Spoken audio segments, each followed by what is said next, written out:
Hi guys, welcome back to my channel. Yeah, guys, I feel so emotional on this video. Yeah, if you're watching this video for the very first time, my name is Rita Wadiali, and I lost my dad a few days back. Yeah, and I didn't even know I'm actually really going to come out to do this. And if I finally post this video, then that means God is about to speak to someone. Yeah, to speak to someone, and I'm just going to allow Him to just do what He wants to do. And it's kind of a very difficult period for me right now. Yeah, it's kind of a very challenging period for me right now. Like I'm just at a point where I just don't know how to carry on. Like try really hard to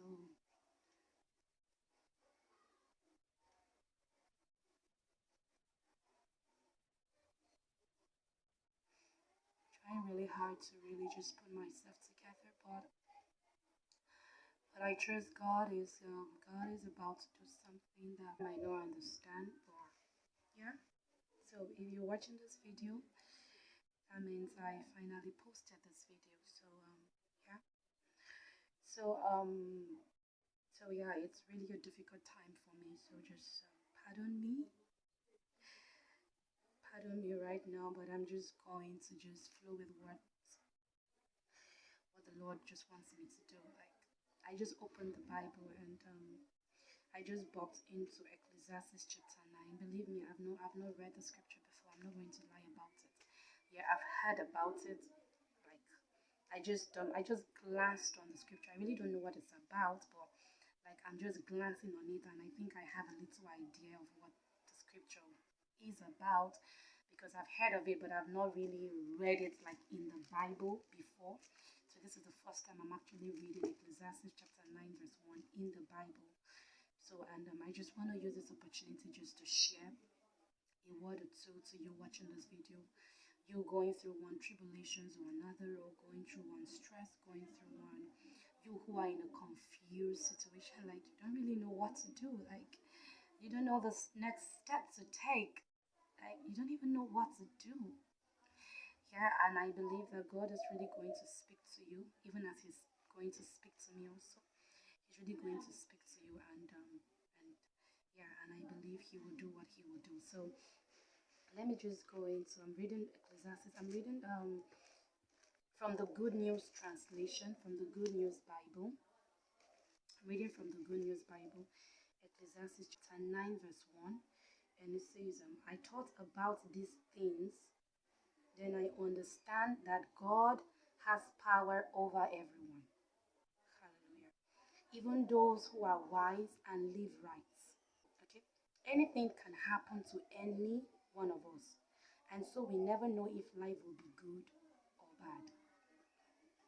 But exactly the same thing will finally happen to all of us, whether we live right and respect God or sin and don't respect God.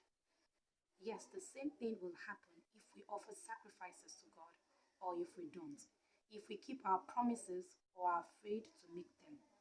It's terribly unfair for the same thing to happen to each of us. We are mean and foolish while we live, and then we die. Hallelujah. As long as we are alive, we still have hope. Just as a live dog is better off than a dead lion. Oh, wow. I've actually thought that this word was just a parable that was always said. A living dog is better than a dead lion. I never knew it was in the Bible. Yes, I'm just being honest. I never knew this was actually in the Bible. Yeah. So now we still have hope. Like there is still hope. There is still hope. And it says there is still hope for the future. And then I go through and it says, we know we will die, but the dead cannot know a thing. Nothing good will happen to them. They are gone and forgotten. Their loves, their hates, and their jealous feelings have all disappeared with them. They will never again take part in anything that happens on this earth. Hallelujah. Oh, wow. The Bible is complete, man.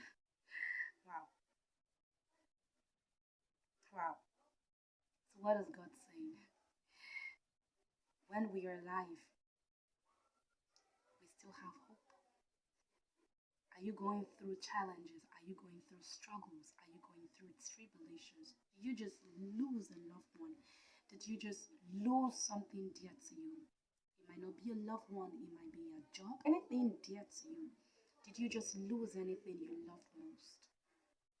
Now, the Bible says that nothing takes God unawares.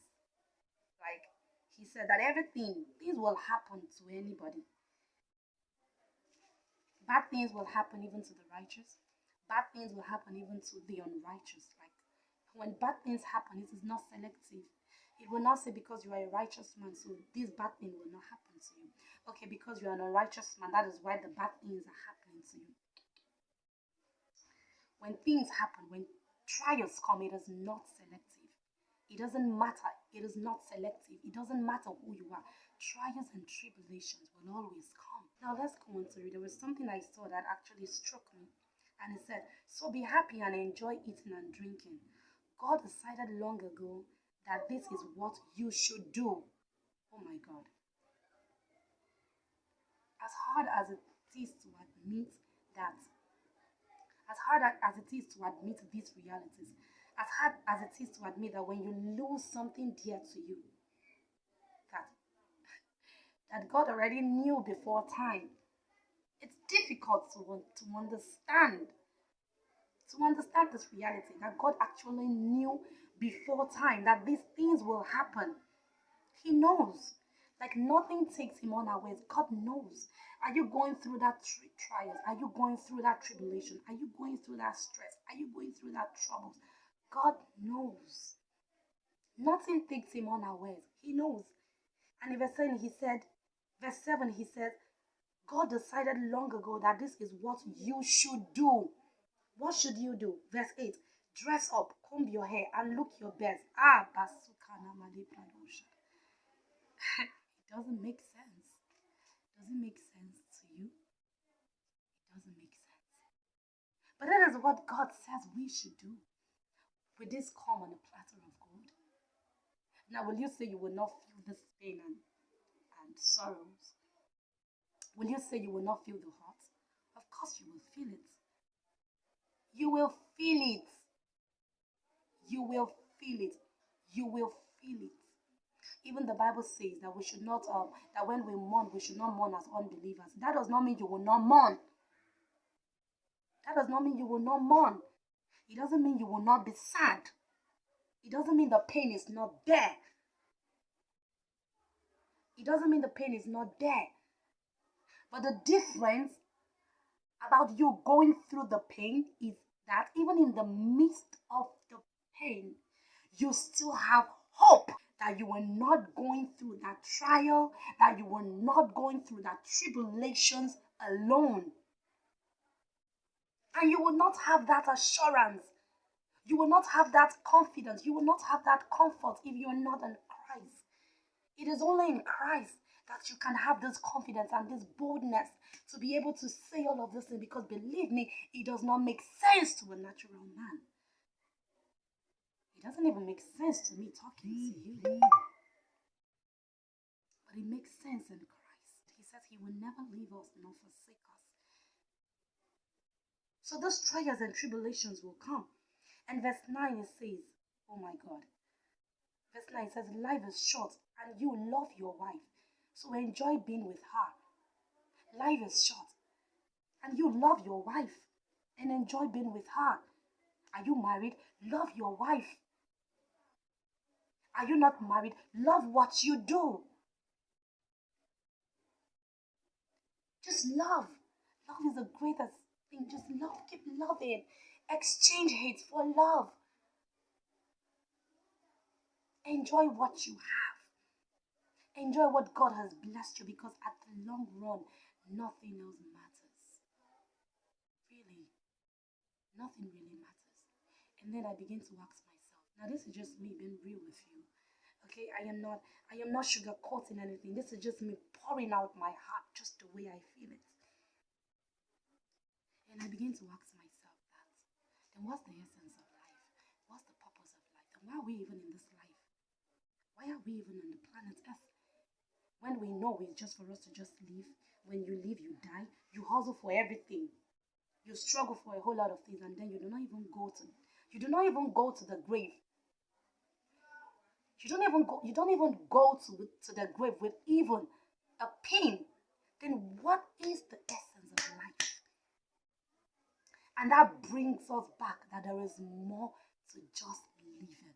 Oh, there is more to life then. There is more to life. The life then is beyond acquiring a whole lot of things. Now, don't get me wrong. He says he will bless us. It is his will that he blesses us. So he will bless us. It is his will that he blesses us.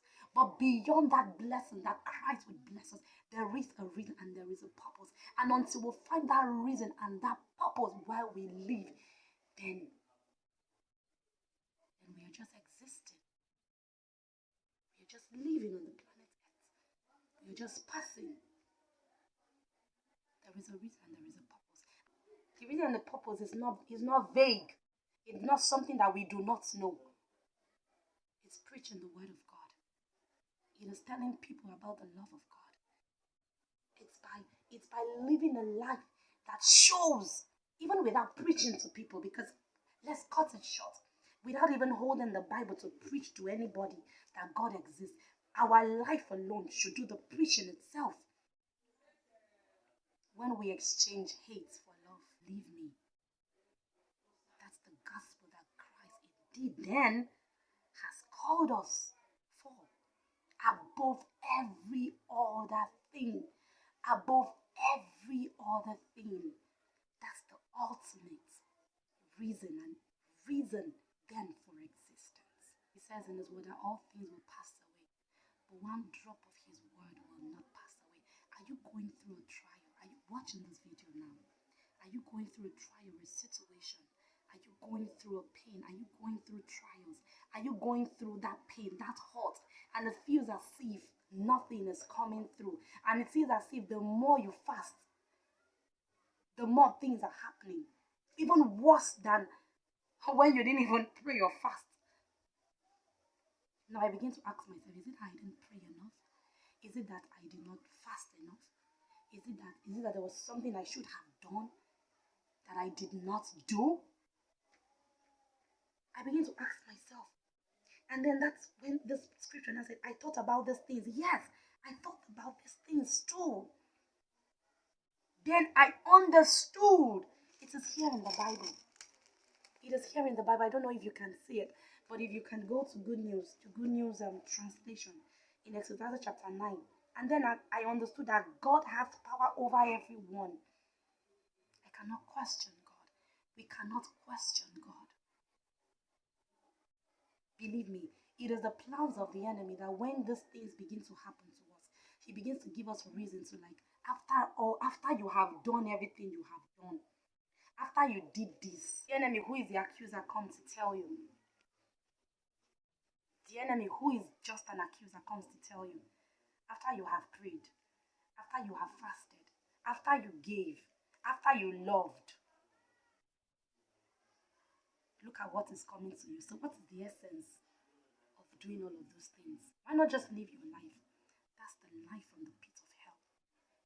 Do not listen to the enemy. Shut your ears from the enemy as though he does not exist. When he comes without trials, when he comes without temptation, when he comes without issues, when he comes without pain, shut your eyes as though he does not exist. And we come to a point when we say, Father, even if you slay me, I will worship you.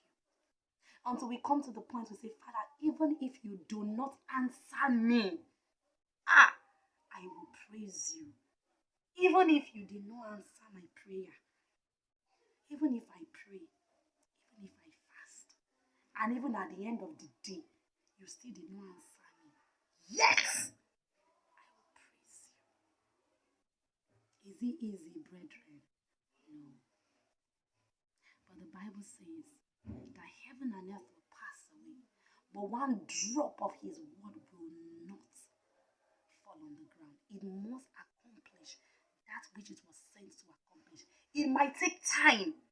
It might take time for it to come to reality. It might take time, but only if you can persevere, only if you can stay strong, his words will definitely come to pass. Brethren, this is just me here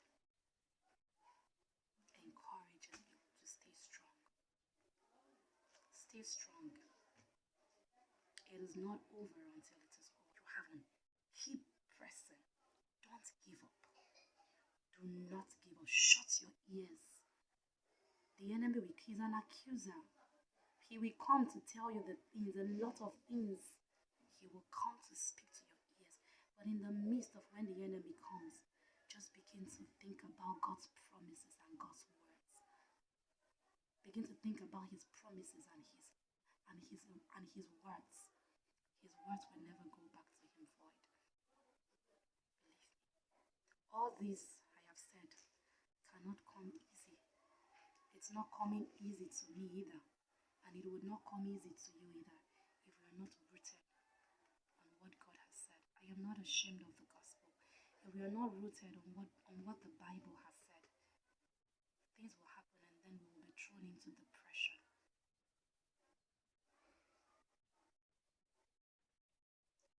I did not understand this, not until now. And here am I just sharing to you. It might not make sense. It might just not even make sense. But I believe that you watching this video till this time, God is about to do something in your life, even if only if you stay there. Stay right there. Don't listen to the lies of the enemy. Don't listen to him. He will accuse, he will bring a whole lot of things that you did not do, that you were supposed to do. He will bring a whole lot of things, but do not listen to him. Stay on Christ's words and his promises, and God will bring his word to pass. No matter what, God will bring his word to pass in your life. Stay right there. Stay right there. Okay? Stay right there. And you will be surprised what God will do in your life. Alright guys, thank you so much. If you've watched this video till this time, thank you so much. I hope the video was helpful. I hope you were encouraged and lifted. I'm just I'm just trusting God that God is about to do something in your life and in my life. God is about to do something only if we hold on to his words. Feel free to share this video. Feel free to like the video. Feel free to comment. Feel free to subscribe and just share the word of God. And don't forget, love more. Life is short indeed. Life is short indeed. So love more. And God will give us the grace. He will give us the strength. He will give us the grace to hold on in the battle of life. And even as we stay in the place of prayer, stay in the place of prayer, and God will help us. He will help you. He will help you, and he will see you through. Alright, thank you guys for watching this video.